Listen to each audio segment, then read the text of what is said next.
banyak firman Tuhan yang mau kita rujuk ke sana, tapi kalau kita baca semua sepertinya tidak akan cukup waktu.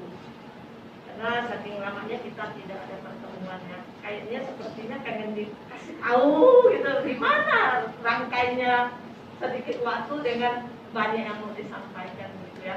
Nanti pasti berantakan.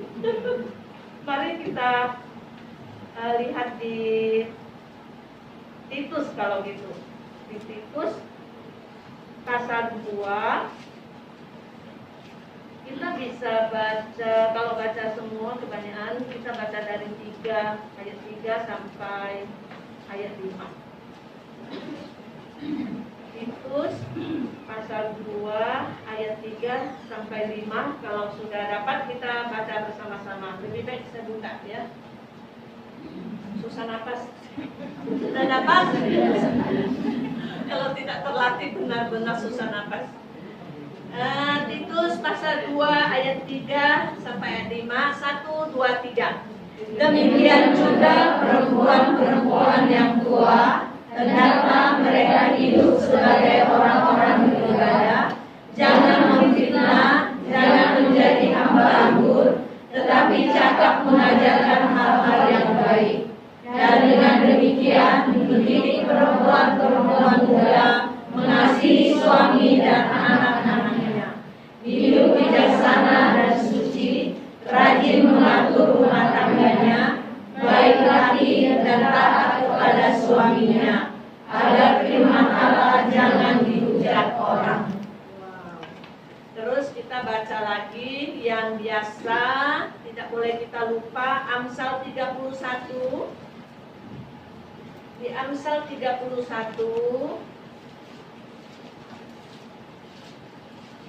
dari ayat 10 ya. 31 dari ayat 10 dan seterusnya. Puji-pujian untuk istri yang cakep. Istri itu bisa tua, bisa muda ya. Yang baru mau menjadi istri juga ada ya. Dan rencana mau menjadi istri gitu, oke? Jadi ini puji-pujian untuk istri yang cakep. Yang bagi kita yang sudah menjadi nenek, kita menjadi contoh menasihati yang muda yang tadi di Titus kan? Nah, sekarang bagi yang masih muda dan rencana menjadi istri, mari kita lihat di Amsal ini. Amsal 31 ayat 10. 1, 2, 3. Istri yang cakep, siapakah akan mendapatkannya? Ia lebih berharga daripada permata. Hati suaminya percaya kepadanya. Suaminya tidak akan kekurangan keuntungan. Ia berbuat baik kepada suaminya dan tidak berbuat jahat sepanjang umurnya. Ia mencari bulu domba dan rami dan senang bekerja dengan tangannya. Ia serupa kapal sebentar dari jauh ia mendatangkan pandangannya. Ia bangun dalam masih malam, lalu menyediakan makanan untuk seisi rumahnya dan membagi-bagikan tugas kepada pelayan-pelayannya perempuan. Ia memberi sebuah ladang yang diinginnya dan dari hasil tangannya kebun anggur ditanaminya. Ia mengikat pinggangnya dengan kekuatan. Ia menguatkan lengannya. Ia tahu bahwa mendapatkannya menguntungkan. Pada malam hari pelitanya tidak padam. Tangannya ditaruhnya pada jendela. Jari-jarinya memegang pemintal. Ia memberikan tangannya kepada yang tertindas, mengulurkan tangannya kepada yang miskin. Ia tidak takut kepada salju untuk isi rumahnya, karena seluruh isi rumahnya berpakaian tangkap. Ia membuat kaki dirinya permadani dengan halus dan kain punggung pakaiannya. Suaminya dikenal di pintu gerbang. Kalau ia duduk bersama-sama para tua-tua negeri, ia membuat pakaian dari benang dan menjualnya. Ia menyerahkan ikat pinggang kepada pedagang. Pakaiannya adalah kekuatan dan kemuliaan. Ia tertawa tentang hari depan. Ia membuka mulutnya yang lemah lembut ada di lidahnya. Dia mengawasi segala perbuatan rumah tangganya. Makanan kemalasan tidak dimakannya. Anak-anaknya bangun dan menyebutnya berbahagia. Pula suaminya memuji dia. Banyak wanita telah berbuat baik, tetapi kau melebihi mereka semua. Kemolekan adalah bohong dan kecantikan adalah sia-sia. Tetapi istri yang takut akan Tuhan dipuji-puji. Berilah kepadanya bagian dari hasil tangannya. Biarlah perbuatannya memuji dia di pintu-pintu gerbang. Bapa Surgawi, sungguh indah firman Tuhan. Begitu jelas memimpin kami, menuntun kami menjadi pelita buat kaki kami dan jalan terang bagi jalan kami. Sehingga kami tidak akan terantuk, kami tidak akan keluar dari rel yang ada. Sehingga kami setiap memuji dan memuliakan nama-Mu dalam hidup kami sesuai dengan rancangan-Mu. Terima kasih Bapa, tolong kami semua, hanya dalam nama Tuhan Yesus kami berdoa. Amin. Nah, kamu wanita yang terkasih, sebenarnya tanpa diuraikan pun, tidak perlu diuraikan. Kita sebenarnya kalau mau membaca dengan pelan-pelan, kalau kita mau mengerti, kalau kita mau taat, firman Tuhan begitu jelas bagi kita. Di Titus dijelaskan bagaimana kamu wanita yang sudah berumur, dia yang sudah berpengalaman, yang sudah mengecap asam garamnya, kesusahan, kesedihan, bagaimana melewati semua rintangan berumah tangga sebagai wanita, atau baik ibu, atau sebagai menantuka, sebagai iparka, sebagai siapa saja. Yang penting dia wanita yang dituntut untuk menjadi contoh dan teladan. Dia mengalami semua hal. Karena apa? Wanita zaman dulu itu adalah wanita yang sungguh-sungguh memperhatikan rumah tangganya.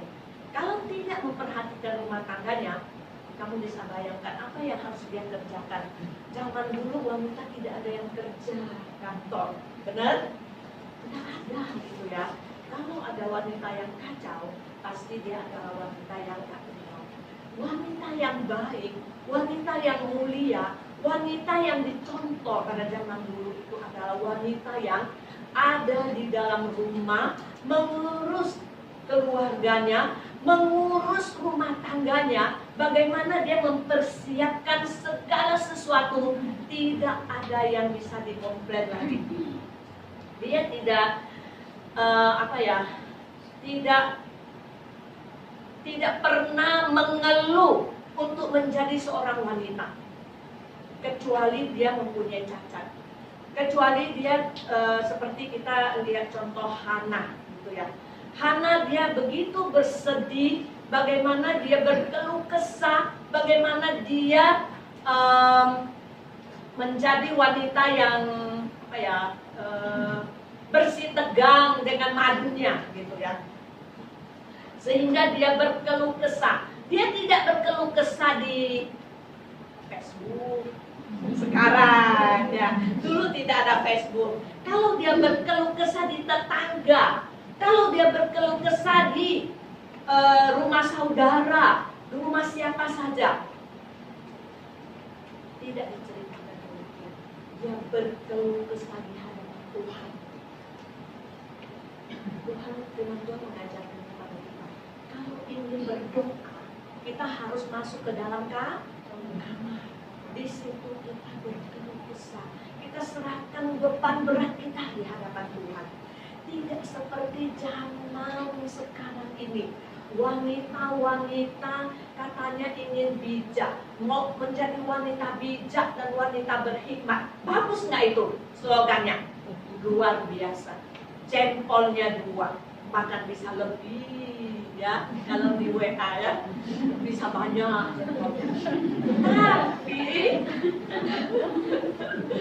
kalau kita turutin itu semua, kita sudah tidak menjadi bijak dan berhikmat. Kenapa? Karena Tuhan bilang, kalau Kalau ingin menjadi wanita yang bijak dan berhikmat, kita sungguh-sungguh harus datang kepada Tuhan berkeluh kesah. Seperti Hana, dia berkeluh kesah itu di bait Allah sampai Imam Eli salah mengira dia. Kiranya dia mabuk di siang hari. Kiranya dia kenapa menjadi wanita yang tidak benar dengan posisi begitu. Tidak, dia bilang, lebih baik kita menyerahkan semua beban berat kita. Kita punya tanggungan yang tidak kita kuat. Ikut, kita berdoa. Boleh nggak kita berkeluh kesah di hadapan orang? Tentu saja boleh. Kita boleh datang kepada orang yang rohaninya lebih baik, yang bisa membantu kita mencarikan jalan keluar. Bagaimana bisa menuntun kita kepada jalan yang benar. Selain firman Tuhan, ada kakak rohani kita. Mungkin dia lebih muda, tapi tetap bisa rohaninya lebih bagus untuk membimbing kita. Tidak seperti wanita zaman sekarang. Pacaran, masuk ke Facebook, dikasih tahu ke semua orang tahu aku sudah jadian loh. Patah hati, kasih tahu seluruh dunia bahwa dia patah hati. Gue lagi sedih, gue lagi patah hati sama si ini, semuanya. Makan apa? Difoto dan dikasih tahu. Makan di restoran terkenal, dikasih tahu. Makan di restoran yang paling di warteg misalnya, kasih tahu. Hari ini gua cuma bisa di warteg. Di lain hari, wow, gua pergi ke restoran ini loh, makanannya lihat nih. Untuk apa? Begitukah kita mengekspos diri kita, mengaktualisasikan diri kita sebagai anak Tuhan, sebagai contoh dan teladan yang kita tidak boleh mengikuti zaman ini. Nah, semua orang lagi bingung gitu kan, apa yang boleh saya turutin, apa yang nggak boleh. Sekarang ya banyak sebenarnya, kita bisa memilah-milah, minta hikmat dari Tuhan bagaimana kita bijak dan berhikmat untuk melangkah sebagai anak Tuhan, sebagai wanita-wanitanya Tuhan. Bolehkah saya berbuat begini? Bolehkah saya berbuat begitu? Nah, dari sini di Amsal dikatakan sebagian besar di sini ada calon-calon istri hamba Tuhan, istri gembala, dan mungkin sekolah Alkitab karena ingin melayani Tuhan walaupun tidak menikah, tapi bisa melayani Tuhan sepenuh hati. Apa yang harus kita persiapkan gitu? Bolehkah saya mendukung suami kerja gitu? Sangat boleh di sini kalau kita baca, benar nggak? Sangat boleh. Justru kita harus sedemikian rupa mempersiapkan diri saat ini kalau kita memang ingin menjadi wanita yang sesuai dengan firman Tuhan.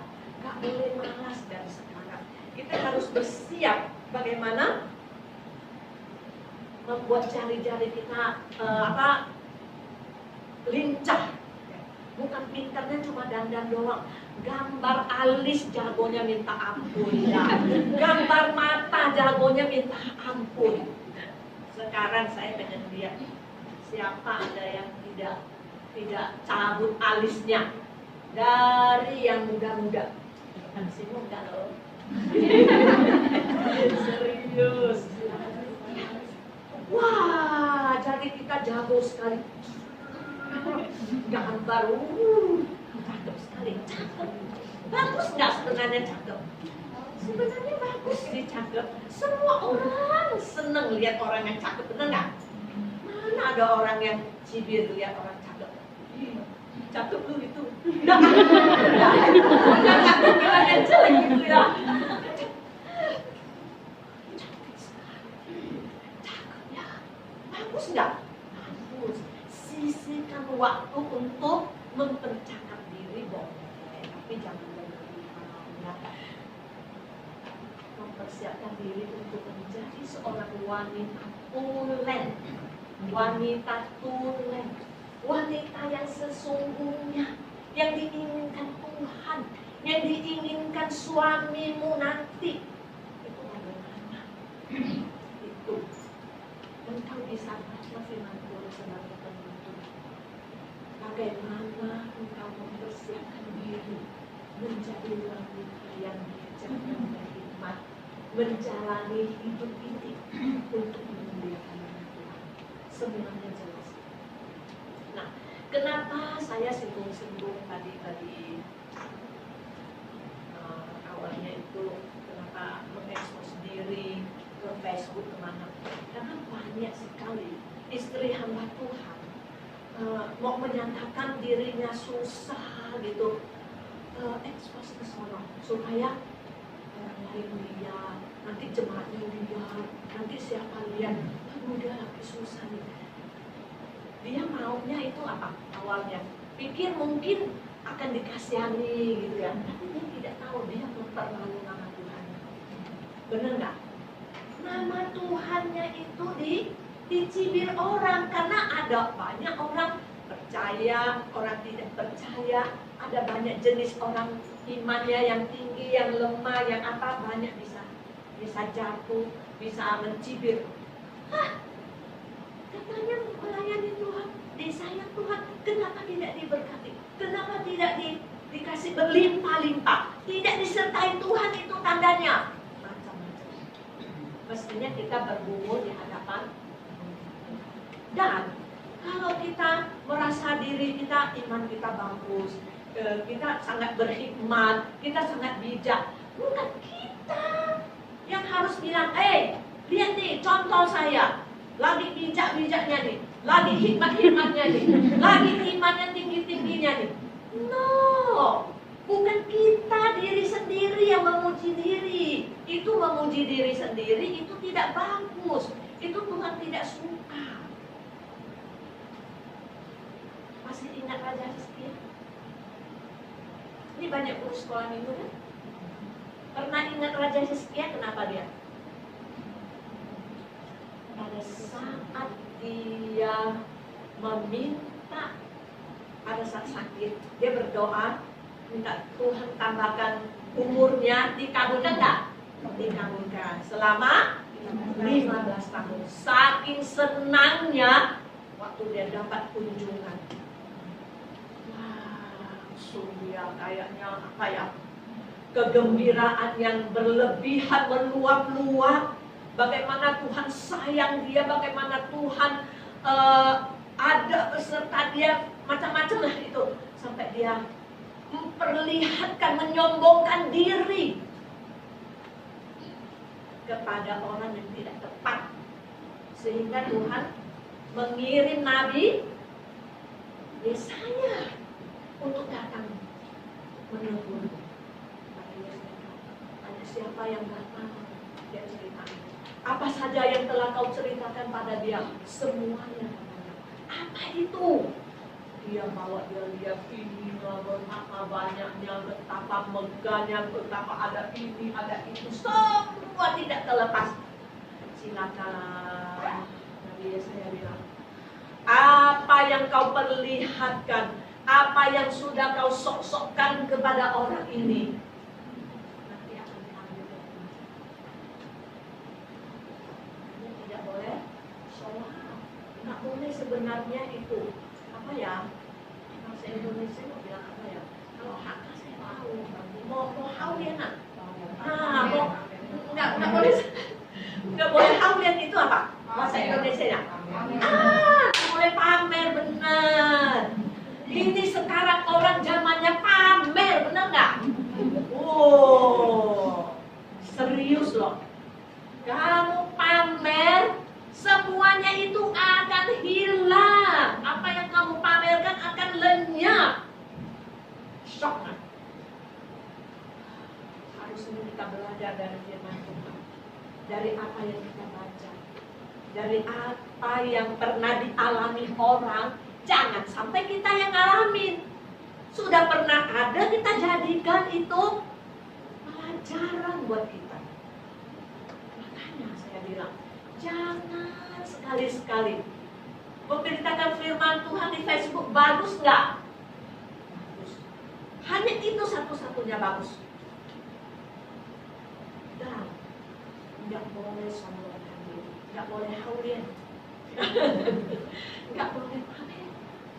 Kalau kita kalau kita melakukan tindakan yang bagus, menjadi contoh yang bagus, bukan kita yang memuji diri sendiri. Kalau kita memuji sendiri juga haurian, ya. Kalau memuji diri sendiri juga pamer, juga sok. Maka biarlah orang lain yang menjadikan kita contoh. Biar orang lain yang bilang, contohkan dia. Biar orang lain yang melihat hidup kita itu bagus. Bukan kita yang harus menuntut orang, contoh aku ya, lihat aku ini. Kita kurang, kita belum ada apa-apanya di hadapan Tuhan itu. Aku harus lebih kurang dari Kristus. Harus makin berkurang. Makin itu padi tua, makin padi itu berisi, dia akan makin. Dia tidak mungkin sombong, dia tidak mungkin mengekspos diri. Dia harus duduk diam. Bagaimana menenangkan diri di hadapan Tuhan, bagaimana menjadi contoh senantiasa. Kalau orang yang bisa menenangkan diri, dia dapat menguasai diri. Dia tidak akan sembarangan berbicara, dia tidak akan sembarangan bertindak tanpa berpikir terlebih dahulu. Dia akan duduk tenang, menguasai diri, melihat situasi dan persoalan, dan dia akan mengeluarkan kata-kata yang tepat pada waktunya. Itulah wanita yang bijak dan berhikmat. Itu yang Tuhan mau.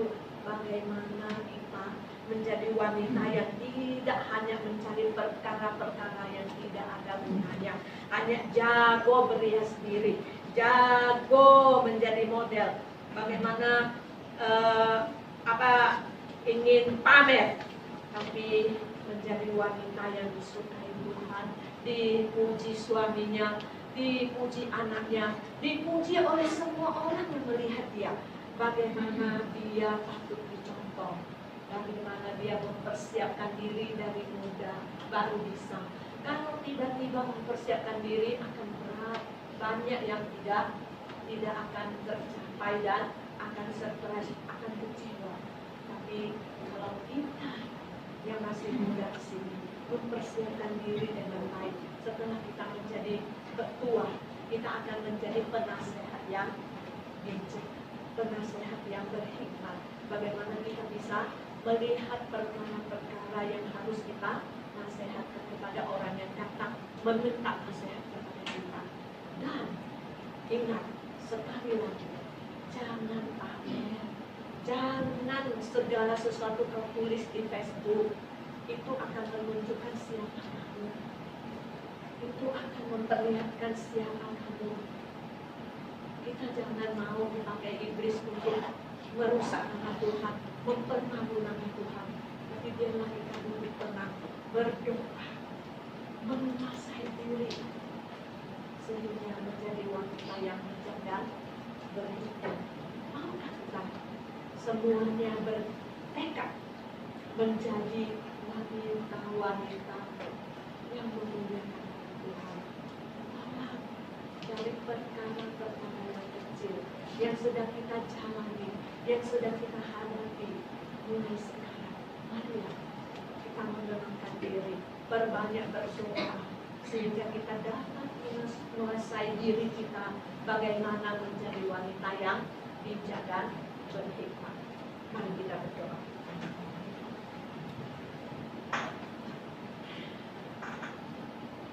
Minta Ibu Pak Mahan tolong berdoa. Mari kita berdoa. Bapa kami di surga, pada saat ini kami bersyukur kepada-Mu Tuhan. Ini hari pertama kali kami berjumpa setelah ada COVID-19. Kami bersyukur Tuhan, Engkau selamatkan kami semuanya, terutama jemaat berapa Tuhan. Berilah kami Tuhan selanjutnya agar kami Tuhan dapat menyenangkan hati-Mu.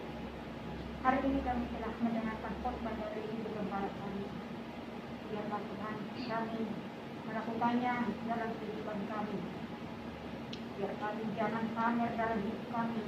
Biarlah kami selalu rendah hati ya Tuhan. Terima kasih Tuhan atas penyertaan. Sebentar lagi Tuhan kami akan menyelesaikan kebaktian ini dan kami nanti akan makan bersama. Tuntun kami ya Tuhan, agar kami besok hari Tuhan dapat kami berjemaat bersama-sama. Hanya di dalam nama Tuhan Yesus kami berdoa. Amin. Amin.